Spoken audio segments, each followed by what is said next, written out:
Buenas. Para la explicación de nuestro ADR, mis compañeros Diana del Toro y Jaime Martínez y mi persona Diana Pino, vamos a hablar un poco sobre la identidad cultural y su, su estructura. Para comenzar este ABP acerca de la identidad cultural es necesario saber la definición completa. La identidad cultural es el sello distintivo de un pueblo, su historia, tradición, sus costumbres, en el marco de una determinada geografía. Se gesta en el entrenado de la nacionalidad, etnicidad, religión, clase social, generación, localidad. Es parte de la autoconcepción y autopreconcepción de un individuo. Por lo tanto, la identidad cultural es tanto característica del individuo como del grupo de miembros culturalmente idénticos, que comparten la misma identidad cultural. Se gesta en el entramado de la nacionalidad, etnicidad, religión, clase social, la generación, la localidad. Es parte de la autoconcepción y parte de la autopreconcepción, como ya lo había dicho, de un individuo. Por lo tanto, la identidad cultural es tanto como característica del individuo como de los miembros del grupo. Culturalmente idénticos que comparten la identidad cultural. La identidad cultural se relaciona con la capacidad de asociarse y sentirse como parte de un grupo a partir de una cultura. Si bien habitualmente la cultura remite al idioma, la raza, la herencia, la religión, la identidad cultural también se asocia a la clase social, la localidad, la generación u otros tipos de grupos humanos. Identidad individual y cultural se vinculan por parte de la experiencia. Una persona experimenta diferentes procesos a lo largo de la vida para luego adherirse a un colectivo de desarrollo de pertenencia. Cuando una cantidad suficiente de personas comparten las mismas creencias, experimentando y teniendo las mismas creencias y valores, se va adhiriendo a una cultura. La experiencia va de una persona y la valoración subjetiva. La propiedad de seres humanos es una característica distintiva de la especie humana, junto con la estructura del sistema cognitivo, la capacidad de razonar y pensar. El individuo interactúa, percibe, recibe información, siente y le da significado al mundo exterior y a las relaciones con pares, otorgándole sentido a la existencia humana de la tierra. Los elementos de la identidad cultural. La identidad cultural y la identidad son los componentes básicos que hacen que las construcciones e interacciones sociales funcionen, se influyan mutuamente. La cultura, como elemento fundamental de la sociedad, también requiere un marco histórico de la interacción simbólica y elaboración tangible. La cultura se transmite de una generación a la siguiente. De esta manera se va construyendo el entramado sociocultural. La contribución consiste en inconsciente y constructivamente que cada individuo aporta a su cultura realmente. La afirmación de la identidad y el sentido de pertenencia.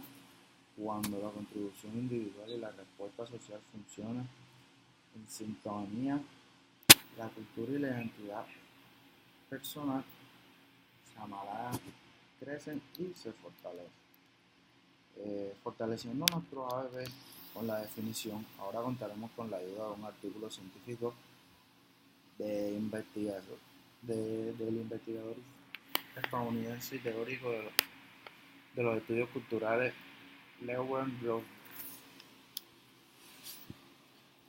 Para fortalecer nuestro ABP con la definición del estadounidense Laura Grossberg, que nos habla sobre la identidad y estudios culturales, no hay nada más que eso. Hay muchos aspectos sorprendentes en el éxito actual de los estudios culturales. En este caso quiero concentrarme en uno de los más enigmáticos, a saber que al propio tiempo que su espacio parece abarcar una gama de posiciones teóricas, matrices disciplinarias y tradiciones geográficas en expansión. La disciplina misma se identifica al parecer con un conjunto menguante de cuestiones teóricas y políticas. Se advierte una tendencia a equiparar estudios culturales con la teoría y política de la identidad y la diferencia, especialmente como resultado de la influencia de las llamadas teorías postcolonial y teórica crítica de la raza. No pretendo negar la importancia de ese trabajo en los estudios culturales o para las luchas políticas contemporáneas, pero sí quiero cuestionar algunos de sus apuntalamientos teóricos y consecuencias políticas. El interés en la política de las identidades no se limita, por supuesto, a los estudios culturales y corrientes más generales, investigaciones feministas, antirracistas y anticolonistas. Lo que constituye esta política es el supuesto de un grupo de votantes de autodefinido que actúan en beneficio para la política de esa definición. Dentro de esos grupos cada individuo es su representante de la totalidad, pero en realidad dichos grupos no existen ni siquiera van a existir, excepto como obra del poder o de la articulación. Lo que discuto es el hecho de que la identidad haya sido y todavía puede ser el sitio en torno al cual la gente y ni siquiera los significativos avances que tales luchas permitieron en décadas pasadas. Antes bien, la cuestión es si este es un camino que conviene seguir transitando. Según una información de Bailey Hall en 1992, de la página 15, que hago mía y ahora mismo la cito, que dice: es muy posible que lo que fue políticamente progresista y abrió nuevas oportunidades de discusión en la década de 1970 y 1980 se convierte en una forma de clausura y tenga un valor represivo. En el momento de establecerse como género dominante, perderá energía, se convertirá en un estilo, la gente no lo utilizará por el hecho de dar acceso a algo, sino porque ese estilo la enuncia, y en ese momento necesitaremos otro cambio. Reitero que no tengo la intención de rechazar el concepto de identidad o su importancia política en ciertas luchas, pero sí quiero poner en tela de juicio una serie de elementos de las obras contemporáneas.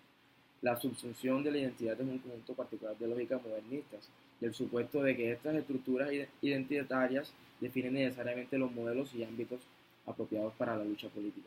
Esto es, quiero plantear al menos el interrogante de si toda lucha por el poder puede y debe organizarse alrededor de las cuestiones de la identidad y entenderse en términos de estas y sugerir que tal vez sea necesario volver a formular la categoría de la identidad y su lugar en los estudios culturales, así como en la política cultural.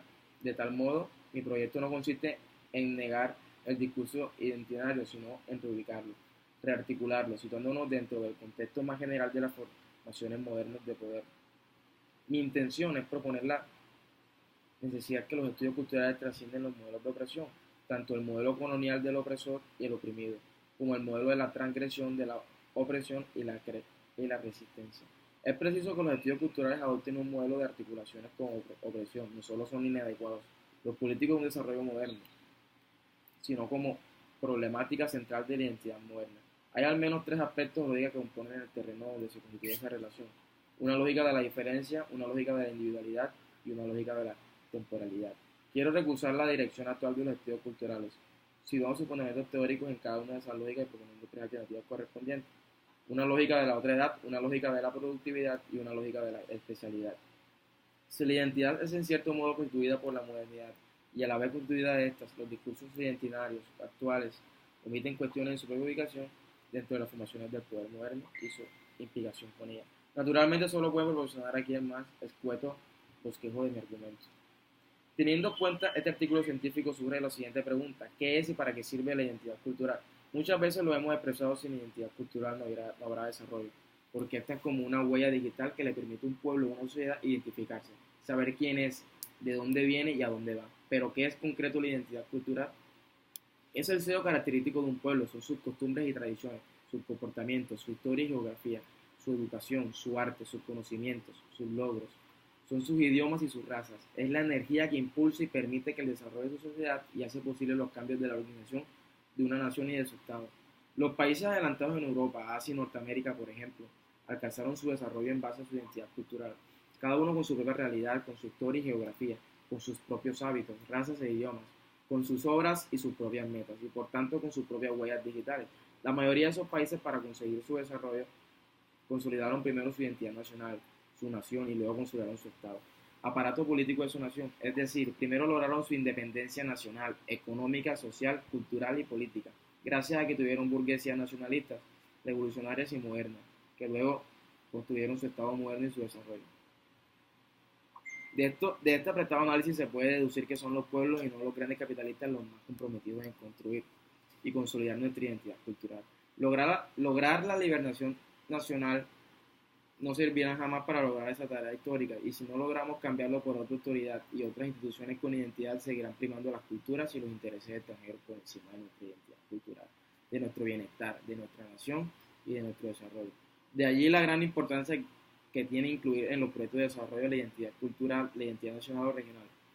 Desdichadamente, ni el actual gobierno que se autodenomina nacionalista, ni el Congreso, ni el Poder Judicial, ni la mayoría de colegios y universidades, gobiernos regionales y municipales del país están comprometidos seriamente con esta parte. La política servil, antinacional, mezquina, sin identidad y sin alma, sigue dominando este estado viejo y obsoleto y esta nación indefinida y fragmentada. Teniendo en cuenta lo escrito anteriormente, nace la siguiente duda acerca de la identidad cultural: estereotipos y prejuicios. Nacemos perteneciendo a grupos sociales. Poco a poco, cada persona va tomando conciencia de su pertenencia a estos grupos, del mismo modo que se adquiere una identidad personal, se adquiere una identidad social. Al aprender las manifestaciones culturales de nuestro grupo, se asimila la identidad cultural. Ni las personas ni los grupos viven aislados, por lo que esas identidades se adquieren por comparación a otras personas, otros grupos y otras culturas. De esta percepción social y de los procesos de socialización surgen los estereotipos, sobre lo que se instalan los prejuicios y discriminación. Estereotipos y prejuicios, ¿qué son? ¿Qué características tienen y por qué son perjudiciales?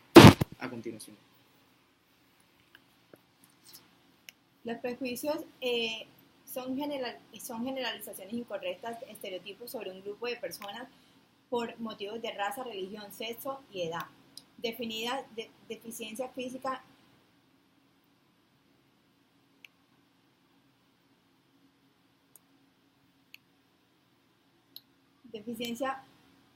física o condiciones sociales, defensa de modos de pensar o de vidas diferentes, nacionalidad o cualquier otra diferencia significativa. ¿Cómo evitarlo?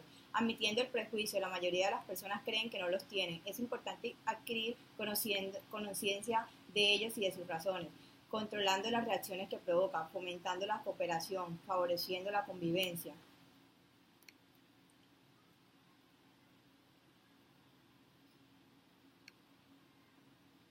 Los estereotipos, definición.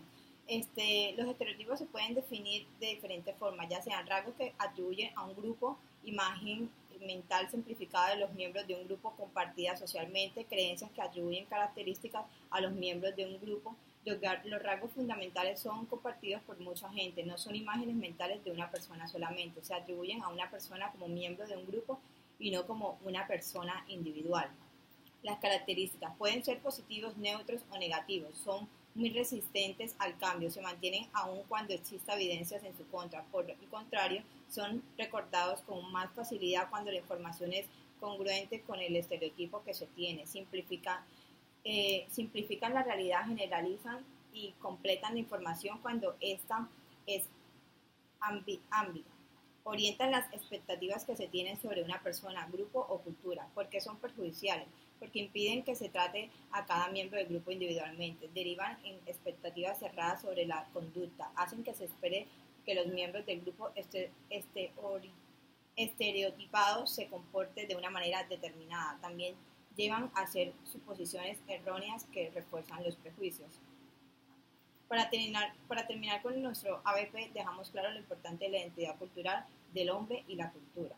El hombre y la cultura, el hombre que vive y se desarrolla dentro de una cultura determinada busca insensatamente su identidad, que se ha ido convirtiéndose en un problema cardinal debido en una gran medida al vertiginoso desarrollo científico y tecnológico, que implica cambios radicales en la forma de ser y de pensar. El individuo pone en duda su concepción del mundo y de sí mismo, las cuales resultan anticuadas en un breve lapso de tiempo. Esto provoca confusión y duda a la persona, que al tener su identidad bien definida puede caer en un vacío existencial, adoptar posiciones pesimistas y perder su sentido de la vida. Las posibilidades que brindan al carácter asuntivo de la identidad. El carácter asuntivo de la identidad posibilita estudiarla en sus distintas dimensiones, como el conjunto de rasgos significativos que comparten las personas de un mismo pueblo, con una misma historia, con un mismo territorio, y que expresan como los pueblos y como creen que son. Es esta comunidad e igualdad sobre la base de la síntesis de la diversidad de procesos. Es tanto al ser como la conciencia de ese ser, la unidad del objetivo y del subjetivo. Los elementos subjetivos son más dinámicos, pero no existen fuera de los contextos históricos determinados y relacionados objetivas que lo determinan. No se puede hablar de identidad sin aprehensión consistente de la memoria histórica, sin sentido de pertenencia, sin voluntad, sin sentimientos, sin personalidad, sin autorreconocimiento. Muchas gracias.